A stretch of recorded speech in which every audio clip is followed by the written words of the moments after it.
অন্ধকারের মধ্যে যখন আমরা পথ চলি, রাতের বেলা বিশেষ করে বা কোনো সময় যখন খুব অন্ধকার থাকে, আশপাশ যখন দেখা যায় না, কোথায় পা ফেলছি কিছুই বোঝা যায় না, কি বাধা আছে, কি বিপত্তি আছে সেটাও আমরা বুঝতে পারি না। কিন্তু যখন সেখানে আলো আসে এবং অন্ধকার দূর হয় আর সেই সত্য প্রকাশিত হয় যে কি বাধা আছে, কিভাবে আমাদের চলতে হবে। জীবনে কখনো কি এরকম কোনো পরিস্থিতির মধ্যে পড়েছেন যেখানে মনে হয়েছে যে এতটাই অন্ধকার যে দেখা যাচ্ছে না, বোঝা যাচ্ছে না কি হতে চলেছে, এবং সেই আলোর প্রত্যাশা করছেন যেখানে আলো আসবে এবং দেখাবে যে কীভাবে এগিয়ে চলা উচিত? কখনো কি এরকম পরিস্থিতির মধ্যে দিয়ে এসেছেন জীবনে, এবং যদি এরকম পরিস্থিতি এসে থাকে কিভাবে সেই আলোর সন্ধান করেছেন?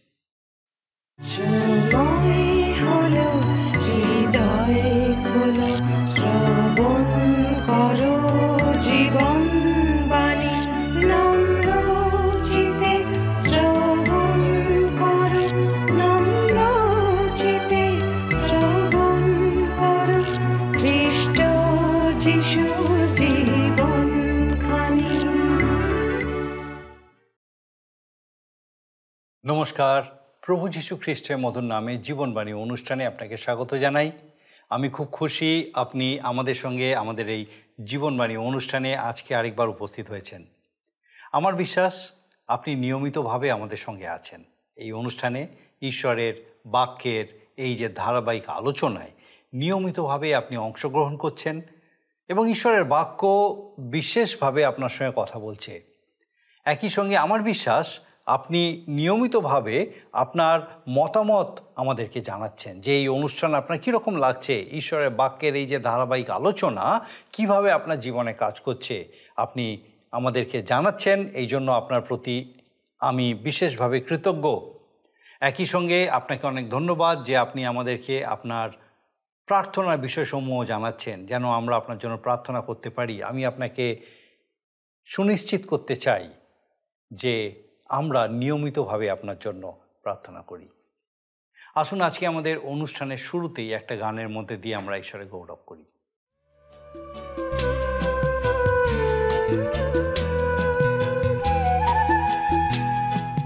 হে তৃষিত মানব, হে তৃষিত মানব, হে তৃষিত মানব, হে তৃষিত মানব, পেয়েছো খুঁজে কি তুমি সেই অমৃত জলের ধারা,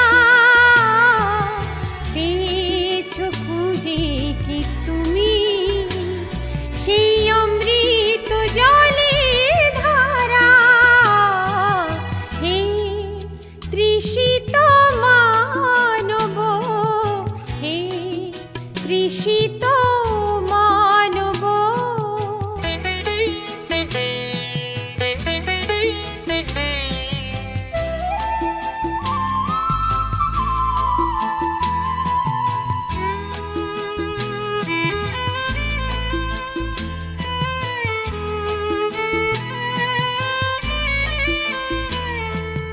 কেন বলো তুমি ছুটে চলো বৃথা জগতের সুখ পথে, জগতের সুখ পথে, এ পথ যাবে না কোনো দিনও যেন চিরন্তন সত্য পথে, চিরন্তন সত্য পথে, সত্য পথের পথিক হয়ে যিশুর ডাকে দিও সাড়া, হে তৃষিত মানব, হে তৃষিত মানব।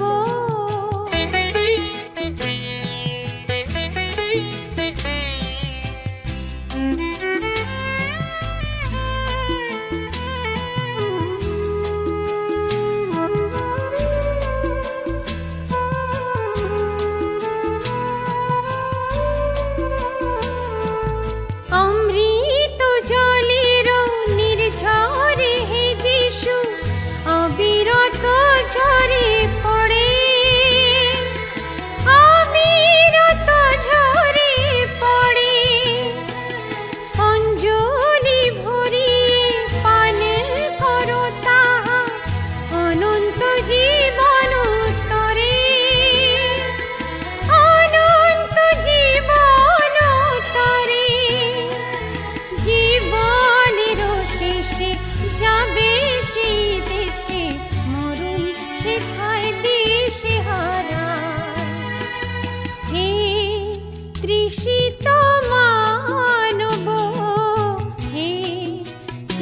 তৃষিত মানব, হে তৃষিত মানব, হে তৃষিত মানব, পেয়েছো খুঁজে কি তুমি সেই অমৃত জলের ধারা,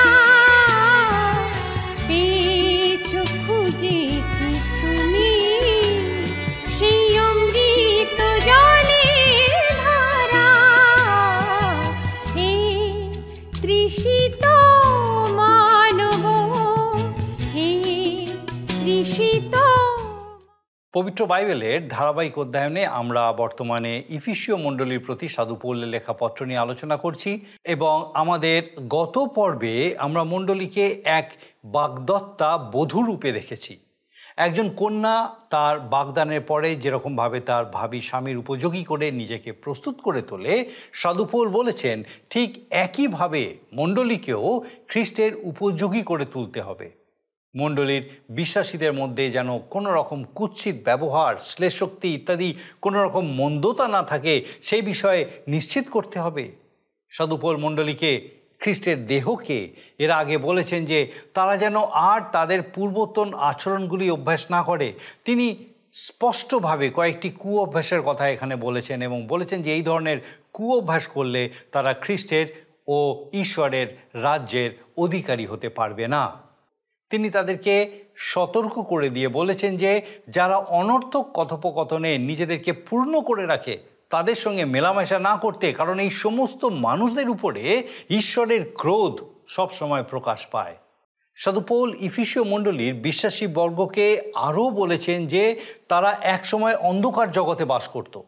তারা ঈশ্বরকে জানত না এবং বিভিন্ন পরজাতীয় রীতিনীতি যা ঈশ্বরের নয় সেই সমস্ত অভ্যাস করত এবং মন্দ অভ্যাসে নিজেদেরকে পূর্ণ করে রাখত। তারা যে কেবল অন্ধকারের মধ্যে ছিল তা নয়, কিন্তু তারা নিজেরাই অন্ধকার ছিল।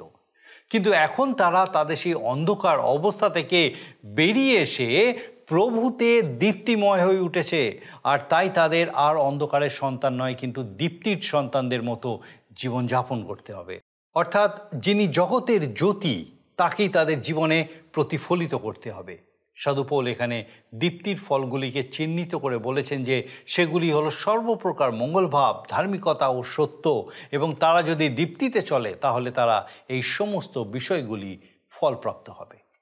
আসুন আমরা বিস্তারিতভাবে এই বিষয়টা দেখি এবং দেখি যে আজকে বিশেষভাবে ঈশ্বর তার জীবন্ত বাক্যের এই ধারাবাহিক আলোচনার মধ্যে দিয়ে কিভাবে আমাদের সঙ্গে কথা বলেন।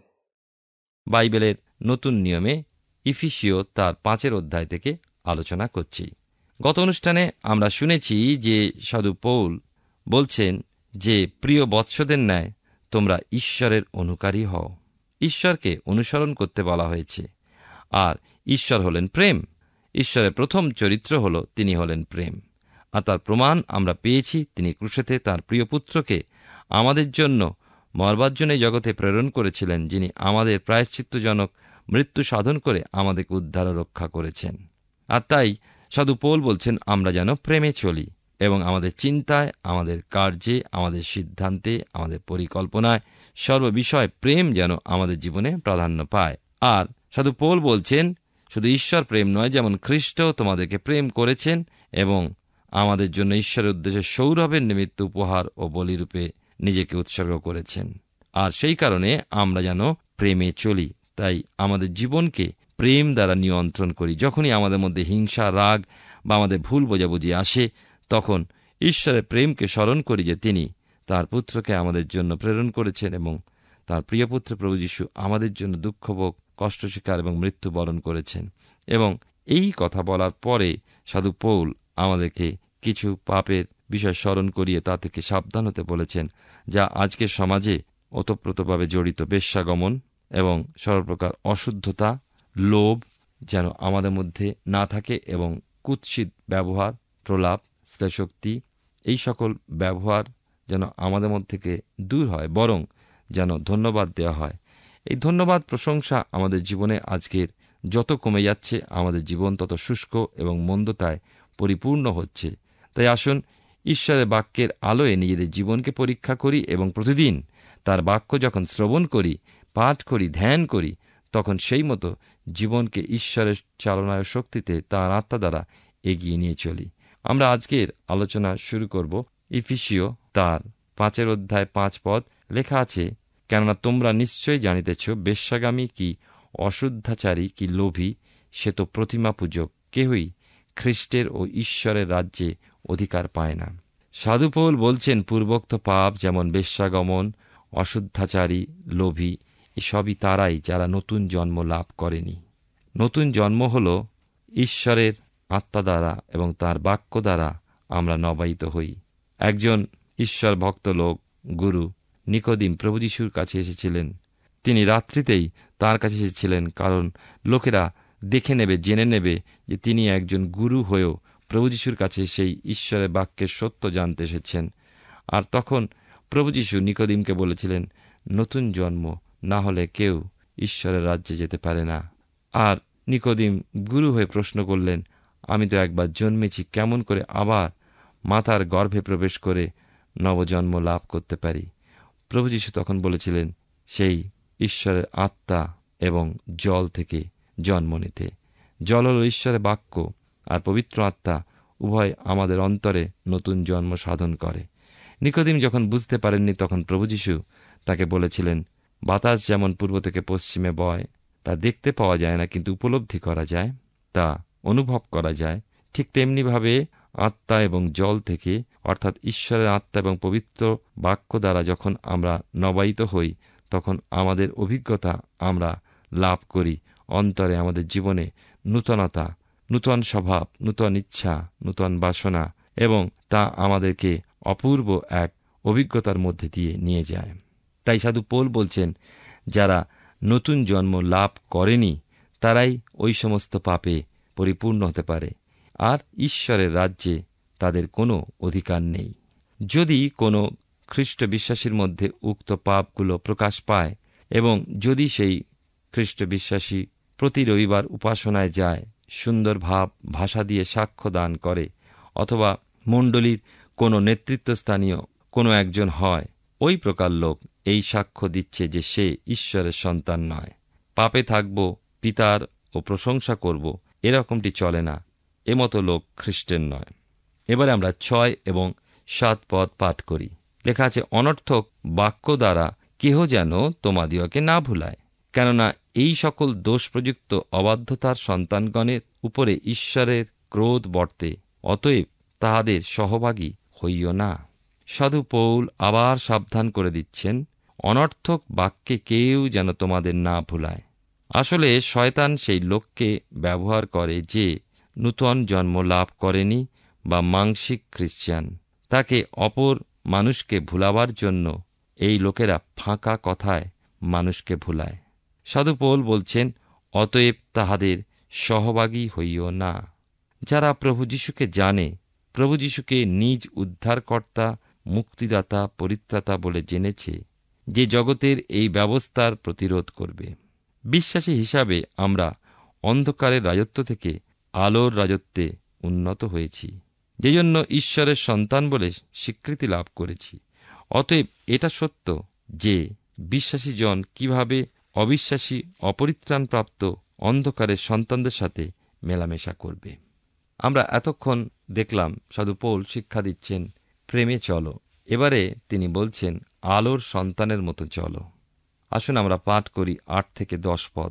কারণ তোমরা একসময় অন্ধকারে ছিলে, কিন্তু এখন প্রভুতে দীপ্তি হইয়াছ, দীপ্তির সন্তানদের ন্যায় চলো।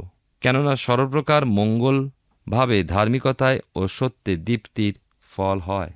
10 পদে লেখা আছে, প্রভুর প্রীতিজনক কি তাহার পরীক্ষা করো। আমরা দেখতে পাই যে ইফিসীয় তার 5 অধ্যায় 1 থেকে 14 পদের মধ্যে 8 পদটি সকল দৃষ্টি আকর্ষণ করেছে, কেননা মনে হচ্ছে এই পদটি মুখ্য পদ। এই পদে বলা হয়েছে কি যে এক সময় তোমরা অন্ধকারে ছিলে, কিন্তু এখন প্রভুতে দীপ্তি পেয়েছ। এর মধ্যে দুটো অবস্থার বৈসাদৃশ্য ব্যক্ত করা হয়েছে। অন্ধকারে ছিলে, এখন আলো হয়েছ, বা অন্ধকার ছিলে, এখন আলো হয়েছ। সাধু পৌল এই কথা বলতে চাইছেন যে পরিত্রাণ পাবার পূর্বে তোমরা অন্ধকারে ছিলে, এখন তোমরাই দীপ্তিতে পরিণত হয়েছ। শয়তানের প্রজারাই তো অন্ধকারের সন্তান, তাদের মধ্যে আলো থাকে না, কেননা আলো থাকলে অন্ধকার পালায়। যোহন লিখিত সুসমাচারের 3 অধ্যায় 19 এবং 20 পদে লেখা আছে, আর সেই বিচার এই যে জগতে জ্যোতি আসিয়াছে, এবং মনুষ্যেরা জ্যোতি হইতে অন্ধকার অধিক ভালোবাসিল, কেননা তাহাদের কর্ম সকল মন্দ ছিল।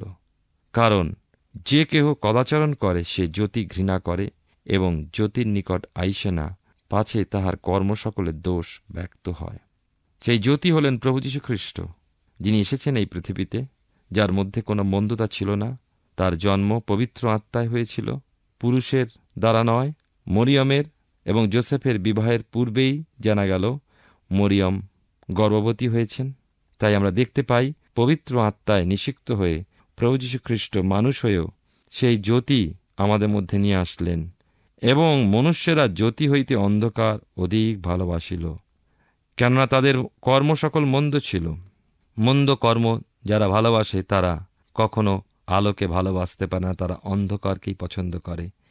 কারণ মন্দ কাজ আলোয় করা যায় না, অন্ধকারেই করতে হয়।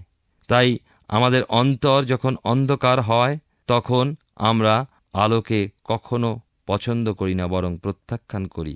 তাই এই জগতের বেশিরভাগ মানুষ খ্রিস্ট যিশুকে, জ্যোতিকে প্রত্যাখ্যান করেছে, কারণ অন্তরের মধ্যে অন্ধকার থাকলে জ্যোতিকে স্থান দেওয়া যায় না। বাইবেল বলে, কারণ যে কেহ কদাচরণ করে সে জ্যোতি ঘৃণা করে। মন্দ কাজে লিপ্ত ব্যক্তি কখনো আলোকে পছন্দ করতে পারে না এবং জ্যোতির কাছে আসে না। কেন আসে না? কারণ তার কর্ম সকল প্রকাশ পেয়ে যাবে। 2 করিন্থীয় তার 6 অধ্যায় 14 পদে সাধু পৌল বলেন, তোমরা অবিশ্বাসীদের সহিত অসমভাবে জোয়ালিতে বদ্ধ হইও না, কেননা ধর্মে ও অধর্মে পরস্পর কি সহযোগিতা, অন্ধকারের সহিত দীপ্তিরই বা কি সহভাগিতা। আজকের সমাজে আমরা দেখতে পাই, বিশেষ করে বিশ্বাসী এবং অবিশ্বাসীর মধ্যে বিবাহ, এবং বাইবেল এইটি কড়াভাবে আমাদেরকে সাবধান করে দেয় যে আমরা যেন অসম জোয়ালিতে বদ্ধ না হই, কারণ ধর্মে এবং অধর্মের মধ্যে কোনো সহযোগিতা থাকতে পারে না। যেমন আলো এবং অন্ধকার আপনি মেশাতে পারেন না, জল এবং তেল কখনোই মেশাতে পারেন না, তেমনি পাপ এবং পবিত্রতা মিশতে পারে না। তাই বিশ্বাসী এবং অবিশ্বাসীরও মিলনও সম্ভব নয়। আমরা জোর করে করতে পারি, কিন্তু তা সুদূর প্রসারী হয় না। শুধু তাই নয়, তা আমাদের জীবনে ও পরিবারে আশীর্বাদ নিয়ে আসে না। সাময়িকভাবে আমরা আনন্দ লাভ করতে পারি, কিন্তু প্রকৃতভাবে যখন সময় আসে তার ফসল আমাদের কাটতে হয়। বাইবেলের নতুন নিয়মে 1 যোহন তার 1 অধ্যায় 5 থেকে 7 পদে লেখা আছে, আমরা যে বার্তা শুনিয়া তোমাদিগকে জানাইতেছি তাহা এই, ঈশ্বর জ্যোতি এবং তাহার মধ্যে অন্ধকারের লেশ মাত্র নাই। আমরা যদি বলি যে তাহার সহিত আমাদের সহভাগিতা আছে, আর যদি অন্ধকারে চলি তবে মিথ্যা বলি, সত্য আচরণ করি না। তাহলে এখানে আমরা দেখতে পাচ্ছি সাধু যোহন আমাদের কাছে প্রকাশ করেছেন যে ঈশ্বরের মধ্যে মন্দতার লেশ মাত্র নেই, অপবিত্রতার কণাও পর্যন্ত নেই। তিনি পবিত্রতায় পরিপূর্ণ ঈশ্বর, জ্যোতিতে তিনি পরিপূর্ণ। আর তাই যদি আমরা বলি যে আমরা পাপ করিনি, বা আমরা যদি বলি যে তার সাথে আমাদের সহভাগিতা আছে, আর তারপরে যদি অন্ধকারে চলি বা পাপের মধ্যে লিপ্ত থাকি, তবে আমরা রোজ মিথ্যা বলি, সত্য আচরণ করি না। খ্রিস্ট যিশুকে পরিত্রাতা রূপে গ্রহণ করে আমরা দীপ্তি রাজত্বে এসেছি, সুতরাং সেই মতো আমাদেরকে চলতে হবে। লক্ষ্য করুন, এখানে ইফিসীয় তার 5 অধ্যায় 9 পদে কি লেখা আছে, ধার্মিকতায় ও সত্যে দীপ্তির ফলের অপর আর এক দিক। ধার্মিকতায় সত্যে বলতে যে কথা বলতে চাইছি, দীপ্তি ফলের অপর আর এক দিক, অর্থাৎ ধার্মিকতা নৈতিক বিশুদ্ধতা, যা ছোঁয়া যায় না, যা মোছা যায় না, যা ধোয়াও যায় না। ধার্মিকতা আমরা দেখি যে অন্তরের অন্তঃস্থলের জিনিস, নৈতিক উন্নতির সর্বোচ্চ ধাপ। আমরা মনে রাখব যে সেই ধার্মিকতা যাকে আমরা ছুঁতে পারি না, মুছতে পারি না, ধুতে পারি না, কিন্তু লাভ করতে পারি প্রভু যীশু খ্রিস্টের মধ্যে দিয়ে। তিনিই আমাদের সেই ধার্মিকতা দান করে থাকেন, কারণ খ্রিস্টই বিশ্বাসীর ধার্মিকতা। কেননা বিশ্বাসীর হৃদয় মন্দিরে অবস্থান করেন, তিনি খ্রিস্ট যিশু। সুতরাং বিশ্বাসীর হৃদয় আলোকিত হয় যখন তিনি আমাদের হৃদয়ে বাস করেন। তিনি যদি আমাদের হৃদয় অধিকার না করেন, তাহলে আমাদের হৃদয় আলোকিত হতে পারে না এবং আমরাও ধার্মিকতা লাভ করতে পারি না। ধার্মিকতা অর্জন করা যায় না, ধার্মিকতা লাভ করা যায়, কারণ ঈশ্বর তাঁর পুত্রের দ্বারা সেই ধার্মিকতার বস্ত্র আমাদিগকে দান করেন। প্রভু যীশু খ্রিস্ট পাপ করতে পারেন না, কেননা তিনি ঈশ্বর। কিন্তু বিশ্বাসী যখন খ্রিস্টকে সর্বাগ্রে স্থান না দেয়, তখনই কিন্তু তাঁর পতন হয় এবং সে পাপ করে ফেলে। আমরা অনেকে খ্রিস্টকে গ্রহণ করি, কিন্তু তাকে অগ্রাধিকার যখন না দিই, আমাদের কার্যে, আমাদের চিন্তায়, আমাদের ধ্যানে, আমাদের পরিবারে, এমনকি আমাদের আরাধনায় অনেক বিশ্বাসী আছেন যারা দুর্বল, কারণ তাঁর চরণতলে আসার বিষয়ে তারা তাকে অগ্রাধিকার না দিয়ে তাদের কাজকে, তাদের পরিকল্পনাকে, তাদের অনুষ্ঠানকে বেশি জোর দেন। তবে মনে রাখব যে বিশ্বাসী যখনই ওই অবস্থায় পড়ে, যদি প্রভুর চরণে তার নিজ পাপ স্বীকার করে, ঈশ্বর ক্ষমাশীল, মঙ্গলময় পিতা, তিনি ক্ষমা দিয়ে থাকেন। বাইবেলের নতুন নিয়মে 1 যোহন তার 1:9 লেখা আছে, যদি আমরা আপন আপন পাপ স্বীকার করি, তিনি বিশ্বস্ত ও ধার্মিক, সুতরাং আমাদের পাপ সকল মোচন করিবেন এবং আমাদিওকে সমস্ত অধার্মিকতা হইতে সূচি করিবেন। দাউদ বলছেন গীত সংহিতা 139 23 এবং 24 পদ। লেখা আছে এখানে 23-24 পদে, হে ঈশ্বর, আমাকে অনুসন্ধান করো, আমার অন্তঃকরণ জ্ঞাত হও, আমার পরীক্ষা করো, আমার চিন্তা সকল জ্ঞাত হও, আর দেখো আমাতে দুষ্টতার পথ পাওয়া যায় কিনা, এবং সনাতন পথে আমাকে গমন করাও। দাউদ চেয়েছিলেন ঈশ্বর তাকে সেইভাবে পরীক্ষা করুন। প্রিয় ভাই ও বোন, ঈশ্বর জ্যোতি, একথা যেন আমরা ভুলে না যাই। বাইবেলের নতুন নিয়মে সাধু যোহন সেই কথা বারবার আমাদেরকে স্মরণ করিয়ে দিয়েছেন। আর বিশেষ করে আমরা দেখি 1 যোহন তার 1 অধ্যায়, আমরা বিশেষ করে 5 থেকে 7 পদে সেই কথা দেখতে পাই। লেখা আছে, আমরা যে বার্তা তাহার কাছে শুনিয়া তোমাদিগকে জানাইতেছি, তাহা এই, ঈশ্বর জ্যোতি এবং তাহার মধ্যে অন্ধকারের লেশ মাত্র নাই। আমরা যদি বলি যে তাঁর সহিত আমাদের সহভাগিতা আছে, আর যদি অন্ধকারে চলি, তবে মিথ্যা বলি, সত্য আচরণ করি না। 7 পদ লক্ষ্য করুন। কিন্তু তিনি যেমন জ্যোতিতে আছেন, আমরাও যদি তেমনি জ্যোতিতে চলি, তবে পরস্পর আমাদের সহভাগিতা আছে, এবং তাহার পুত্র যিশুর রক্ত আমাদিগকে সমস্ত পাপ হইতে সূচি করে।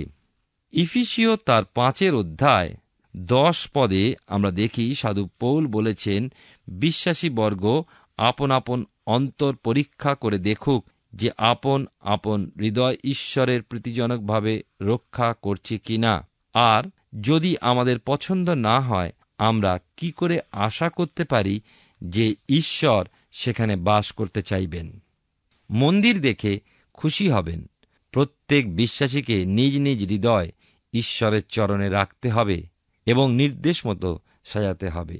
তাই সাধু পৌল রোমীয় তার 12 অধ্যায় 1 এবং 2 পদে বলছেন, অতএব হে ভাতৃগণ, ঈশ্বরের নানা করুণার অনুরোধে আমি তোমাদেরকে বিনতি করিতেছি, তোমরা আপন আপন দেহকে জীবিত, পবিত্র, ঈশ্বরের প্রীতিজনক বলিরূপে উৎসর্গ করো, ইহাই তোমাদের চিত্তসঙ্গত আরাধনা।